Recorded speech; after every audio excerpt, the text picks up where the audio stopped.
ಕಾಣಿಸ್ತದೆ. ಸಿದ್ದು ಬಜೆಟ್ ಬಗ್ಗೆ BJP first reaction ಅನ್ನ ಕೊಟ್ಟಿದೆ.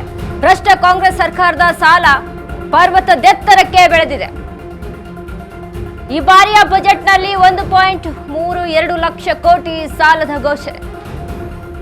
ರಾಜ್ಯದ ಒಟ್ಟು ಸಾಲ ಈಗ 8,24,389. 2024-25ನೇ ಸಾಲಿನಲ್ಲಿ 1,05,246. 25-26ರಲ್ಲಿ 1.16 ಲಕ್ಷ ಕೋಟಿ ಸಾಲ. 26-27ರಲ್ಲಿ 1.32 ಲಕ್ಷ ಕೋಟಿ ಸಾಲ. ಕನ್ನಡಿಗರ ಮೇಲೆ ಸಾಲದ ಹೊರೆ ಹೇರಿದ್ದೆ ಸ್ವಘೋಷಿತ ಆರ್ಥಿಕ ತಜ್ಞ ಸಿದ್ದರಾಮಯ್ಯ ಸಾಧನೆ. ಕಟು ಶಬ್ದಗಳಲ್ಲಿ ಸಿದ್ದು ಬಜೆಟ್ ಟೀಕಿಸಿದ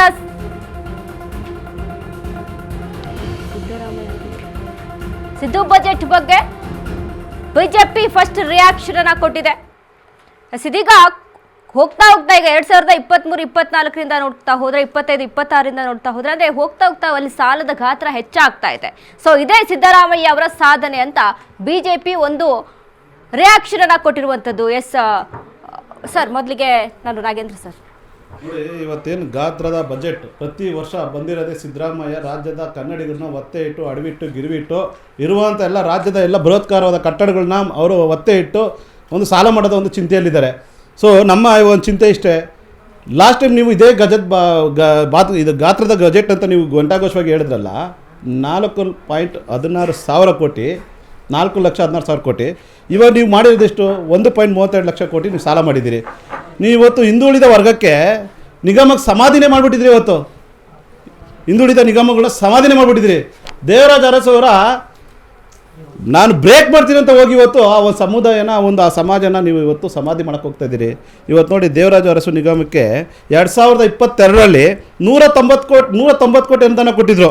ಇವರು 25-26ರಲ್ಲಿ ಬರೀ 50 ಕೋಟಿ ಕೊಟ್ಟಿದ್ದಾರೆ. 73% ಕಡಿತ ಮಾಡಿದ್ರು. ಅದೇ ರೀತಿ ಮರಾಠ ಅಭಿವೃದ್ಧಿ ನಿಗಮ 100 ಕೋಟಿ ಕೊಟ್ಟಿದ್ರು 22ರಲ್ಲಿ. 25-26ರಲ್ಲಿ ಬರೀ 25 ಕೋಟಿ ಕೊಟ್ಟಿದ್ದೀರಿ. 75% ನೀವು ಕಡಿತ ಮಾಡಿದಿರಿ. ಅದೇ ರೀತಿ ವೀರಶೈವ ಲಿಂಗಾಯತ ನಿಗಮ 2022ರಲ್ಲಿ 100 ಕೋಟಿ ಕೊಟ್ಟಿದ್ರಿ.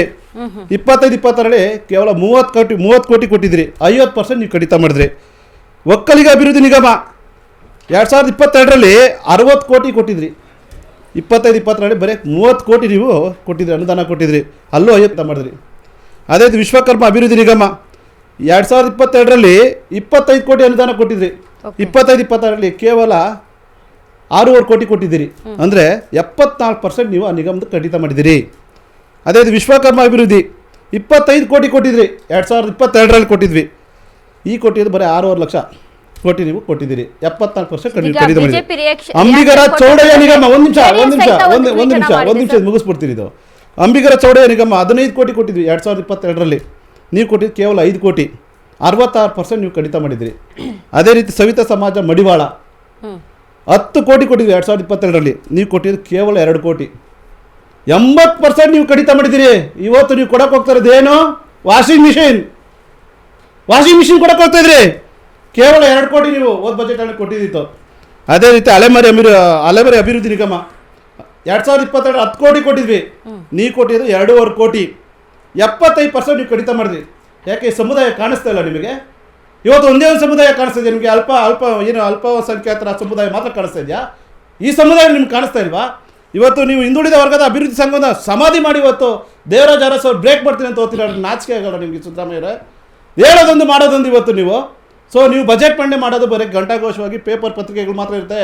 ಅಭಿವೃದ್ಧಿ ನಿಗಮಗಳು ನೀವು ಕೊಡ್ತಾ ಇಲ್ಲ, ಅಲ್ಲೂ ನೀವು ಕದೀತಾ ಇದ್ದೀರಿ. ಸೊ ಇಷ್ಟು ಒಂದು ನಿಗಮ ಮಂಡಳಿ ನೀವು ಅನುದಾನ ಕೊಡಲಿಲ್ಲ ಅಂದರೆ ಆ ಒಂದು ಸಮುದಾಯಗಳು ಮುಂಚೂಣಿ ಬರೋದು ಹೇಗೆ? ಅಭಿವೃದ್ಧಿ ಆಗೋದು ಹೇಗೆ? ಉಮೇಶ್ ಗೌಡ ಸರ್, ಇದೀಗ ಅಂದರೆ ಸಾಲದ ಒಂದು ಗಾತ್ರವನ್ನು ನೋಡ್ತಾ ಹೋಗ್ತಾ ಇದ್ದೀವಿ.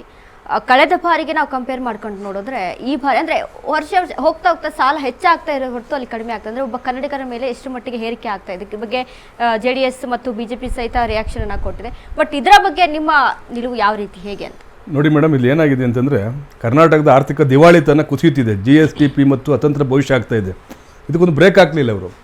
ಉದಾಹರಣೆಗೆ ನೋಡಿ, GSDP ಏನು 2006 ಮತ್ತು 2008ರಲ್ಲಿ HD ಕುಮಾರಸ್ವಾಮಿ ಅವರು ಮತ್ತು BJP ಮೈತ್ರಿ ಸರ್ಕಾರ ಇದ್ದ ಸಂದರ್ಭದಲ್ಲಿ 12.30 ಇತ್ತು %.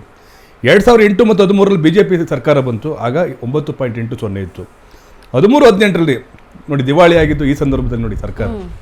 ಸಿದ್ದರಾಮಯ್ಯನವರು ಮಾನ್ಯ ಈಗಿರುವಂಥ ಮುಖ್ಯಮಂತ್ರಿಗಳ ಅವಧಿಯಲ್ಲಿ ಆಗಿದ್ದಂಥ ಒಂದು ಕಾಂಗ್ರೆಸ್ನಲ್ಲಿ 8% ನೋಡಿ ಇಳಿತದದು GDP ರೇಟು. 18 ಮತ್ತು 23 JDS ಮತ್ತು ಕಾಂಗ್ರೆಸ್ BJP ಒಟ್ಟು ಆ 3 ಅವಧಿಲಿ 9.40 ಮತ್ತೆ ಏರುತ್ತದೆ. 2023-26 ಸಿದ್ದರಾಮಯ್ಯನವರು ಪ್ರಸ್ತುತ ಈ ಸರ್ಕಾರದಲ್ಲಿ GDP ಆದ ಮಟ್ಟ 6.30 ಕುಸಿತ ಕಾಣಿಸ್ತದೆ. ಅಂದರೆ ಇದು